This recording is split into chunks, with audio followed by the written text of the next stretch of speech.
Morning, guys. Just up on the roof having my morning coffee. So, what would I say with the downfalls of being married to a Filipina? Now, I do say Filipina in a broad sense because I know some of you people get a bit sensitive on the PC brigade. But some of this will be generalisations on the basis of it's things that have happened to people. But I do find a lot of this stuff I don't have too many issues with directly. But let's just try and get 10. I mean, the first one I'd have to say is you'll always get family issues of some description. So it's whether people want to borrow money, somebody's sick in the hospital, want you to invest in their latest business plan. That is quite a common thread in the Philippines. So that's one of the issues you've got to nip in the bud quite early, and I think most Filipinos, it don't, because it's not just about foreigners. Filipinos experience it a lot as well. Because you've got money, then obviously that's supposed to be shared with everybody. So that's one of the ones that's quite a common theme.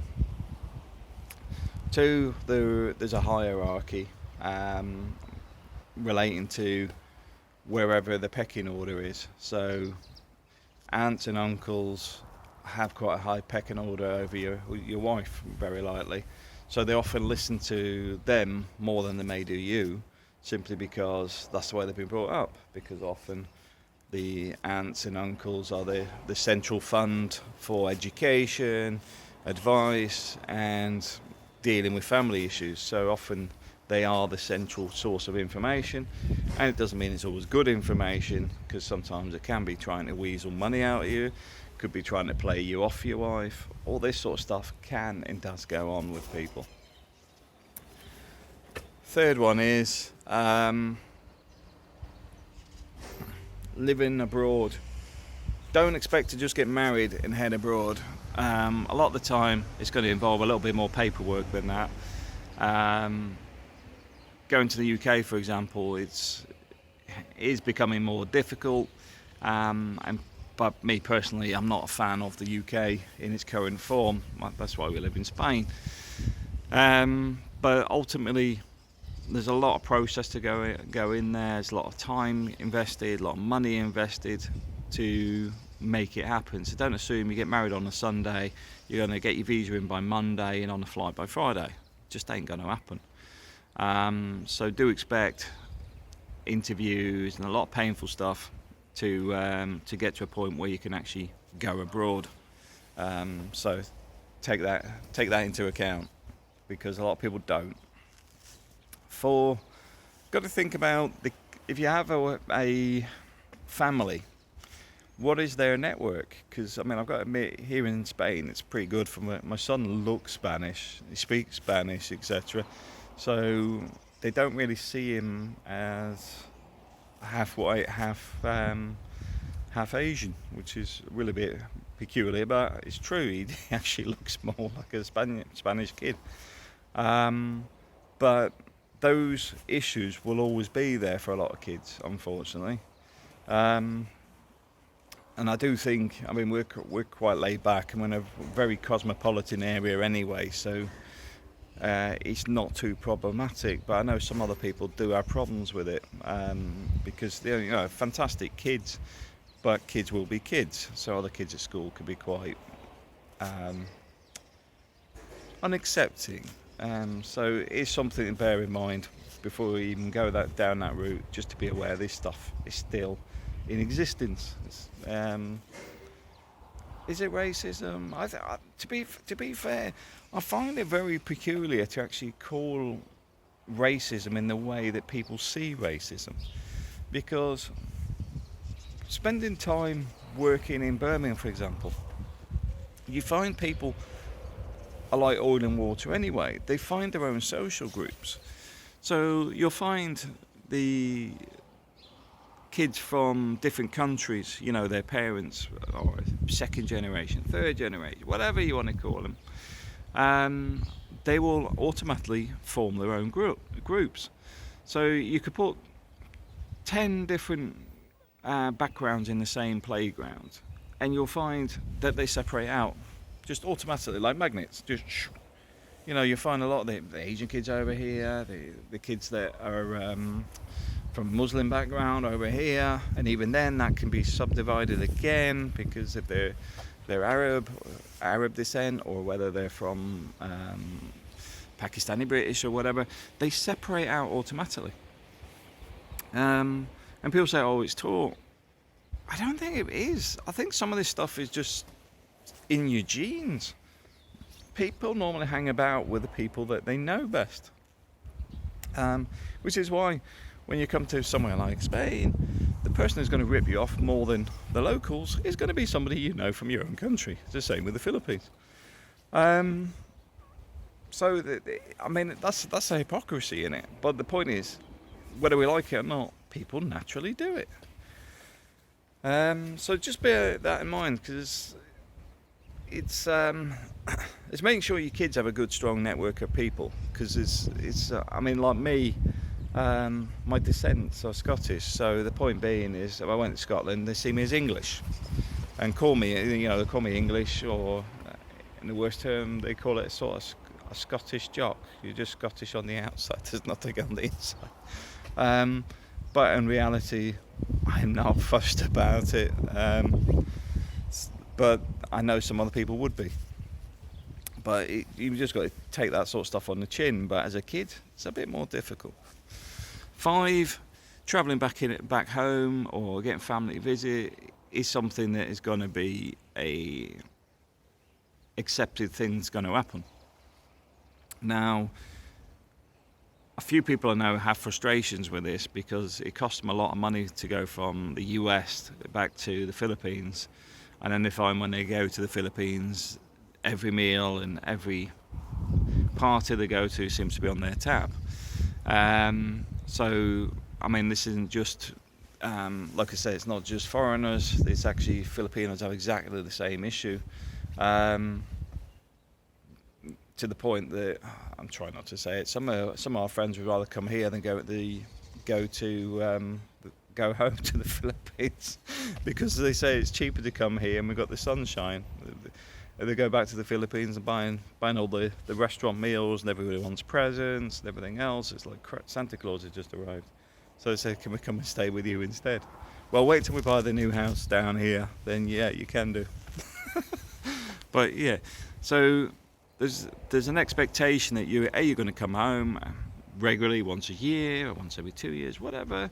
But also, not only you've got the expense of travelling, everyone's going to expect presents, and you'll be picking up the tab most of the time you're there. Number 6, family emergencies may become partially your problem, which, to be fair, myself, I don't mind helping out family because financially I'm in a much better position than a lot of people, so I don't mind doing it. But I do understand that other people get a bit annoyed and frustrated.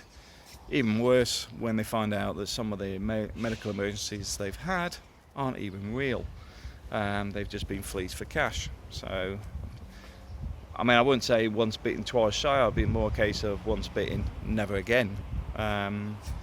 So that's probably one of the other things that would be an issue. I've lost count of where we are. I think we're on number 7. Number 7. You may find that people may try and look down on you derogatory wise because you're married to somebody from the Philippines. There is a lot of feministic views about the white guy getting a mail order bride mentality nonsense. To be fair, my wife is not some uneducated woman. She was doing okay in the Philippines already. She graduated from one of the best universities in the Philippines, multilingual. She didn't need the old foreigner coming in. So I know some relationships are a bit different, but to be fair, when I often hear these guys going about the woman they married, it's a woman I wouldn't have been interested in the first place, so I'd never been in the same situation. because I've no interest in immature women. I've got no interest in uneducated women. I've got no interest in women that are materialistic. So a lot of the issues that they've had around relationships are just simply wouldn't happen to me, because where they have their biggest risks, I would have picked up within the first day and simply gone, nah, this ain't happening. So not all these relationships, I know some of these guys marry some of the wrong women, or they're happy, but at the same time they often fit into a stereotype, which is how this all ends up going around back in the circle. But that's just part of life. You just got to accept that some of your friends will be like, oh, your wife's from the Philippines, blah blah blah. I don't want to say accept it, you can tell them where to go, but just accept it. They may be talking about it behind your back about things. It's up to you whether you want to engage with them about it, or simply say, well, as a friend of mine from Thailand, his wife's from Thailand, in a bar one night with the guys he works with, because I didn't work with him, but one of our friends did, and they're on about, oh, he's under the thumb, he's not out having a beer, and then they're on about, trying to making some jokes about his Thai wife, and I just turn around and says, yeah, you're right. Why the hell would he's under the thumb, he's gone home to a warm cooked meal with a beautiful woman, while you're all standing here going out on a Friday night trying to find some middle-aged, desperate woman to spend the night with. I wonder who's got it right and who's got it wrong. And they laughed, and then they realised the joke was on them. Reality is that guy I knew before he even went to Thailand, because I remember when he changed his life and got himself in a good position, because prior to that he didn't really have a good job, no stable income, all that sort of stuff, working agency jobs, to the point he needed a stable job to get her a visa, and he just changed his entire life. And guess what? They own a house in the UK now, they own a house in Thailand, they've got a restaurant in Thailand, and most importantly, they're happy. And that's the bit, being happy. So one of the most important things I will say is take a lot of the crap on the chin, but also just turn around and say, well, whatever. If you're that interested in my life, there must be something wrong in yours, because to be honest, I'm not even asking about yours. It's one of those types of things. Point 9, if you do move to the Philippines, be aware that you do get some issues living locally. Typhoon season, earthquakes, they can be problematic. It does make it a little bit more different, but at the same time, I found my time there absolutely fantastic. I found people friendly, travelling around was cheap and easy, lots to see and experience, but I would say try and get out your comfort zone, because your wife and her family will try and keep you locked into their village, their town, the people they know, but it's a whole country needs experiencing. So enjoy life, because when you're in the Philippines, they'll try and lock you in, they'll try and keep you into a bubble. It's a bit like James. With James, only sort of went from the airport to his subdivision or to the malls, and then when his wife wasn't available the one time when I was there, we went to the beach, we did other stuff that he wouldn't have been allowed to do in a peculiar way, but his wife was very protective and keeping him away from other people, other women, and all this sort of stuff, because they are paranoid you'll find somebody better. But don't get locked into that. You've got to experience life, enjoy it, otherwise it's pointless. Because you think, oh well, it's all lovely, they keep me wrapped in cotton. It's for their own benefit, it's not for yours. It's the meeting new people is part of life. Jumping on the jeepney, even though it's tiny, scrunched up in there. It's going out and experiencing things. Getting a motorbike makes it all worthwhile. Going into a new town every day or travelling across to other islands. That's what it's about. But people will try and box you in. It's like, oh, it's all right, we'll do that for you. You need to be doing stuff yourself. Otherwise, you'll find you'll become quite isolated quite easily. And number 10, which is probably the most important thing, is actually be a couple. A lot of guys I know, which are often problematic, is they treat their partner as a second citizen. It's just dumb. I'll tell you now, because you're giving her enough time and planning to screw you over if you want that to happen, because the smart ones will do. They'll get you to do stuff, buy a restaurant, filter money off, whatever, because you treated them badly. Now, don't get me wrong, I'm not saying they're bad women, you probably made them that way. But what I will say though, if you treat the majority of women with respect, treat them as an equal, ask them how they are, is there anything bother them, all these sort of things, because a lot of times they won't tell you unless you ask. Are you happy?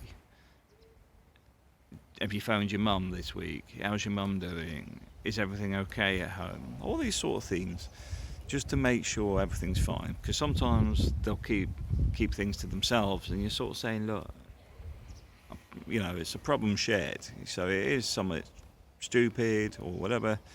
It is sometimes worth sharing it, because they may not want to ask you for help or even want to share the burden, but once they've done it, they might be in a better position and, more chilled out. And I find that it